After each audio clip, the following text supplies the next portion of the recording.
علیکم۔ جب اللہ کسی عورت سے راضی ہوتا ہے تو اس کے جسم میں یہ 8 نشانیاں ظاہر ہوتی ہیں۔ 8 ایسی نشانیاں جس عورت میں ظاہر ہوں تو وہ خوش ہو جائے کہ اس کا رب، اس کا خدا اس سے راضی ہو گیا سمجھو۔ بسم اللہ الرحمن الرحیم۔ اللہ راضی ہوتا ہے تو 8 نشانیاں ظاہر ہوتی ہیں۔ اللہ کی اپنے بندے سے محبت کی نشانیاں اگر کسی میں ایک نشانی بھی ظاہر ہو جائے تو سمجھ لینا کہ اللہ اس سے محبت کرتا ہے۔ ساتھ ہی آپ کو بتائیں گے کہ حضرت علی رضی اللہ تعالی عنہ نے فرمایا کہ عورت کو گالی دینا کیسا ہے اور اس کے ساتھ مار پٹائی کرنا کیسا ہے، اس سے گھر میں کیا ہوتا ہے۔ ناظرین، سب سے پہلی نشانی اللہ پاک جس کو دین کی سمجھ عطا فرماتا ہے، دین سے جوڑ دیتا ہے تو اسے اپنا محبوب بنا لیتا ہے۔ حضرت عبداللہ ابن مسعود رضی اللہ تعالی عنہ سے مروی ہے کہ رسول اللہ صلی اللہ علیہ وآلہ وسلم نے فرمایا کہ اللہ پاک تمہارے درمیان اخلاق بھی تقسیم کرتے ہیں جس طرح رزق تقسیم کرتے ہیں۔ اللہ پاک دنیا اس کو بھی دیتے ہیں جو اللہ پاک کا پیارا ہو یا نہ ہو، لیکن اللہ پاک دین کی سمجھ اس کو دیتے ہیں جو اللہ پاک کا محبوب ہوتا ہے۔ عبادت کی محبت، قرآن کی محبت، اللہ پاک کی محبت، اللہ کے ذکر سے محبت، رسول اللہ صلی اللہ علیہ وآلہ وسلم پر درود و سلام بھیجنے کا شوق اور طلب، یہ وہ چیزیں ہیں جو اس بات کی نشانی ہے کہ اللہ نے اسے اپنا پیارا بنایا ہے۔ دوسری نشانی رسول اللہ صلی اللہ علیہ وآلہ وسلم، اللہ جسے اپنا بناتے ہیں تو پھر اس پر تھوڑی سی آزمائش بھی ڈالتے ہیں، یعنی اللہ پاک دیکھنا یہ چاہتے ہیں کہ یہ بندہ میرے فیصلے پر راضی ہوتا بھی ہے یا نہیں۔ جو راضی ہو جائے اللہ پاک اسے دنیا بھی راضی کرتے ہیں اور آخرت میں بھی راضی کریں گے۔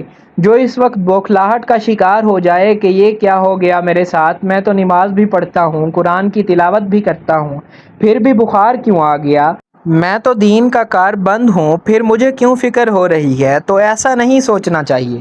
حضرت بلال حبشی رضی اللہ تعالی عنہ سے کسی نے پوچھا کہ آپ بڑی توحید کی باتیں کرتے ہیں تو آپ کو اتنی بری طرح سے مار کیوں پڑی ہے، تو آپ رضی اللہ تعالی عنہ نے فرمایا کہ تم بھی تو بازار جا کر برتن خریدنے سے پہلے اسے بجا کر دیکھتے ہو کہ مٹی صحیح طرح سے لگی ہے یا نہیں، بس اللہ نے بھی مجھے آزمایا تھا۔ اس کے بعد یہی وہ غلام تھا جس کا رنگ بھی کالا تھا، موٹے موٹے ہونٹ تھے، جس کے بارے میں اللہ کے پیارے رسول صلی اللہ علیہ وآلہ وسلم فرماتے ہیں کہ جب میں جنت میں جا رہا تھا، جب مجھے معراج کرائی گئی تو آگے آگے کسی کے چلنے کی آہٹ سنائی دی۔ میں نے حضرت جبرائیل علیہ السلام سے پوچھا کہ یہ کون ہے؟ جواب ملا یہ بلال حبشی ہیں جو آپ کے آگے چل رہے ہیں۔ حضور پاک صلی اللہ علیہ وآلہ وسلم جب واپس آ گئے تو حضرت بلال رضی اللہ تعالی عنہ سے پوچھا کہ تم کون سا عمل کرتے ہو؟ تو حضرت بلال رضی اللہ تعالی عنہ نے فرمایا کہ آپ نے ہی تو فرمایا تھا کہ ہر وقت باوضو رہنا، تو میں ہر وقت وضو کی حالت میں رہتا ہوں، اور جب بھی بے وضو ہوتا ہوں تو اسی وقت نیا وضو کر لیتا ہوں، اور جب وضو کرتا ہوں تو تب 2 رکعت نماز بھی پڑھ لیتا ہوں۔ چلتے زمین پر ہیں اور قدموں کی آہٹ جنت میں سنائی دیتی ہے، تو آزمائش اللہ پاک کی محبت کی دوسری نشانی ہے۔ اسی لیے اگر کوئی فکر یا پریشانی میں ہو، اس کا مطلب یہ نہیں ہوتا کہ پتہ نہیں کہ مجھے کیا ہو گیا ہے، اللہ پاک اپنے پیاروں کو ہی آزماتا ہے۔ تیسری نشانی تو بہت ہی زیادہ خوبصورت نشانی ہے جس سے پتہ چل سکتا ہے کہ اللہ پاک کس سے راضی ہیں اور ہم سے محبت کرتے ہیں یا نہیں۔ اللہ پاک جب کسی بندے سے محبت کرتے ہیں تو اس کی طرف خوبصورت بدلاؤ لاتے ہیں۔ حدیث میں آتا ہے کہ جب اللہ پاک کسی سے محبت کرتے ہیں تو اللہ پاک حضرت جبرائیل علیہ السلام کو فرماتے ہیں اس کے بعد آسمانوں میں زلزلہ آ جاتا ہے، سب فرشتے بے ہوش ہو جاتے ہیں، اور پھر اللہ کے حکم سے جب ہوش میں آتے ہیں تو سب سے پہلے حضرت جبرائیل علیہ السلام کو اجازت ہوتی ہے، تو حضرت جبرائیل علیہ السلام سوال کرتے ہیں کہ ہمارے رب نے کیا فرمایا ہے، اور اس کے بعد خود ہی کہتے ہیں کہ اللہ نے جو بھی فرمایا ہوگا وہ حق فرمایا ہوگا۔ پھر اللہ فرماتے ہیں جبرائیل، میں نے آج اس بندے کو اپنا محبوب بنا لیا، تم بھی اسے اپنا محبوب بناؤ۔ حضرت جبرائیل علیہ السلام بھی اس بندے سے محبت کرنے لگتے ہیں۔ پھر حضرت جبرائیل علیہ السلام کو حکم ہوتا ہے کہ آسمان کے تمام فرشتوں کو خبر دے دو یہ اللہ کا پیارا بن گیا ہے۔ حضرت جبرائیل علیہ السلام آسمان کے تمام فرشتے اور تمام نورانی مخلوقات بھی اس سے محبت کرتے ہیں، آسمان کے کھربوں فرشتے اس سے محبت کرنے لگتے ہیں۔ پھر ایک فرشتہ آسمان سے دنیا میں آتا ہے اور اعلان کرتا ہے کہ اے لوگو، فلاں شخص اللہ کا محبوب ہے۔ حضرت جبرائیل علیہ السلام اور تمام آسمانوں کی نوری مخلوقات اس سے محبت کرتی ہیں، تم بھی اس سے محبت کرو۔ اور پھر دنیا والوں کے دلوں میں اللہ پاک اس بندے کی محبت ڈالتا ہے، تو اس لیے دنیا میں دو کام ضرور کرو جس کو کرنے سے اللہ ہم سے راضی ہو جائے، ہمیں اپنا محبوب بنا لے، انشاءاللہ دنیا اور آخرت میں کامیاب ہو جاؤ گے۔ حضرت عبداللہ ابن عباس رضی اللہ تعالیٰ عنہ فرماتے ہیں، جب نیکیاں قبول ہو جاتی ہیں تو انسان کے جسم میں یہ 5 نشانیاں ظاہر ہوتی ہیں۔ نمبر 1، جب انسان کی نیکی قبول ہو جاتی ہے تو اس کی وجہ سے اس کے چہرے پر عجیب سی رونق آ جاتی ہے، یعنی وہ انسان دنیا کے سامنے اپنی خوشی کا اظہار اپنی مسکراہٹ اور بشاشت کے ساتھ کرتا ہے، وہ ہر ایک وقت خوش رہتا ہے، بلکہ یوں لگتا ہے اس دنیا میں اس سے بڑا سکون اور وقار والا کوئی نہیں ہے، لگتا ہے کہ اسے دنیا میں کوئی غم ہی نہ ہو۔ یہ خوشی ہر ایک کو نصیب نہیں ہوتی۔ نمبر 2، اس کا دل روشن ہو جاتا ہے، یعنی وہ ہر وقت اللہ کے وعدوں پر امید رکھتا ہے، اس کے پاس کچھ ہو یا نہ ہو لیکن اس کے دل میں اتنی خوشی ہوتی ہے کہ اس کو کوئی پرواہ نہیں ہوتی۔ اور یہ یاد رکھنا کہ امیر انسان مال سے نہیں بنتا بلکہ امیر ہمیشہ دل سے بنتا ہے۔ حضرت علی رضی اللہ تعالیٰ عنہ فرماتے ہیں، دولت مٹی کی طرح ہے اور مٹی کو پیر کے نیچے رکھنا چاہیے، اگر سر پر چڑھاؤ گے تو وہ قبر بن جائے گی اور قبر زندہ لوگوں کی نہیں ہوتی۔ نمبر 3، جب کسی کی نیکیاں قبول ہو جاتی ہیں تو اس کے جسم میں نیکی کی طاقت آ جاتی ہے اور شیطان اسے گمراہ نہیں کر سکتا۔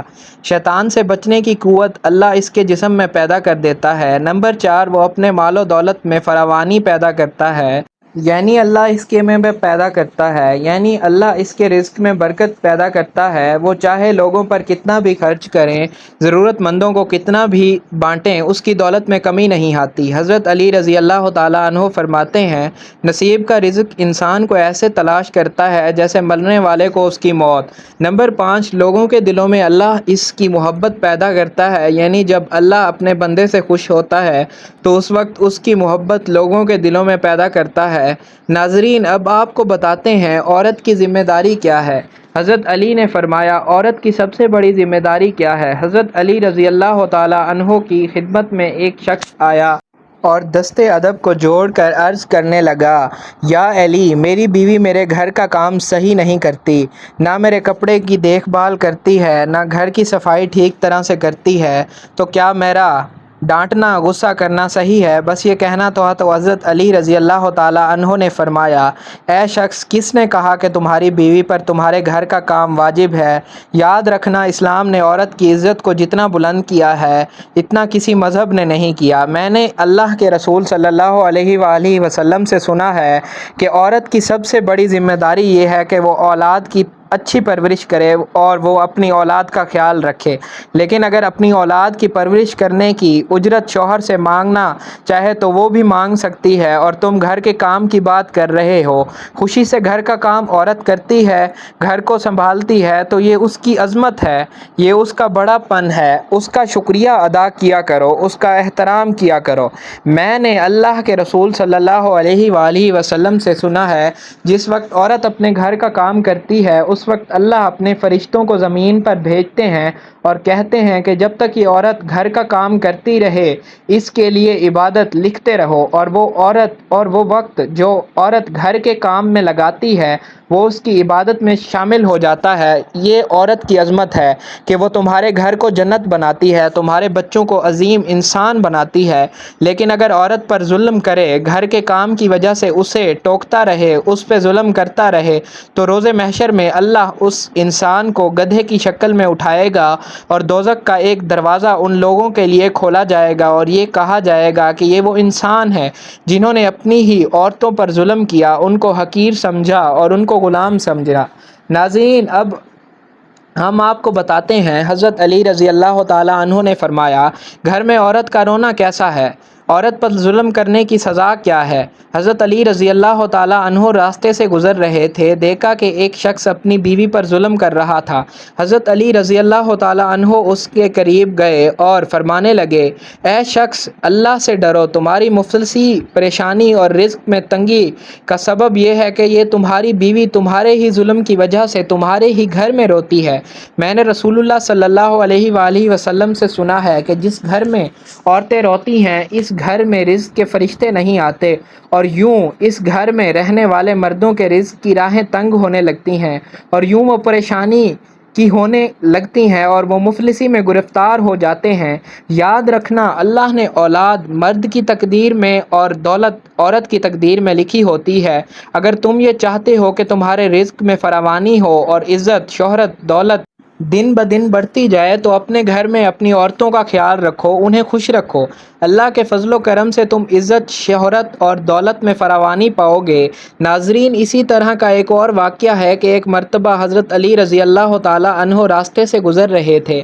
آپ نے دیکھا ایک شخص اپنی عورت پر ظلم کر رہا تھا اور اس کی توہین کر رہا تھا۔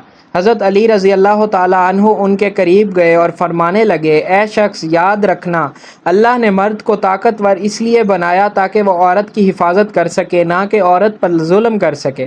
میں نے نبی کریم صلی اللہ علیہ وآلہ وسلم سے سنا ہے، جو مرد اپنی عورت پر ظلم کرتا ہے تو اللہ اس پر لعنت بھیجتے ہیں۔ تو اس نے کہا، یا علی، میرے نکاح میں ہے، میں اس سے جو بات کہتا ہوں یہ میری بات نہیں مانتی۔ تو حضرت علی رضی اللہ تعالیٰ عنہ نے فرمایا کہ نکاح کا مطلب یہ نہیں کہ تم اپنے لیے غلام خریدا ہے، بلکہ نکاح کا مطلب یہ ہے کہ تم نے اپنی نسل کو بڑھانے کے لیے اس عورت سے مدد طلب کی ہے اور تمہاری اولاد کی اچھی تربیت کے لیے اس عورت کو چنا ہے۔ اے شخص، جس سے مدد لی جائے اس کو غلام نہیں سمجھتے، اور جو تمہاری اولاد کو پروان چڑھائے اسے حقیر نہیں سمجھتے، بلکہ تمہیں تو اس کا شکر گزار ہونا چاہیے۔ یاد رکھنا، عورت پر ظلم کرنے کا مطلب ہے اولاد کی بغاوت۔ آنے والے وقت میں جو اولاد اس عورت کے جسم سے تمہیں نصیب ہوگی تو اس کے وجود میں تمہارے لیے بغاوت ہی بغاوت ہوگی۔ اللہ تعالیٰ سے دعا ہے کہ اللہ ہمیں دین حق پر چلنے کی توفیق عطا فرمائے۔ ہمارے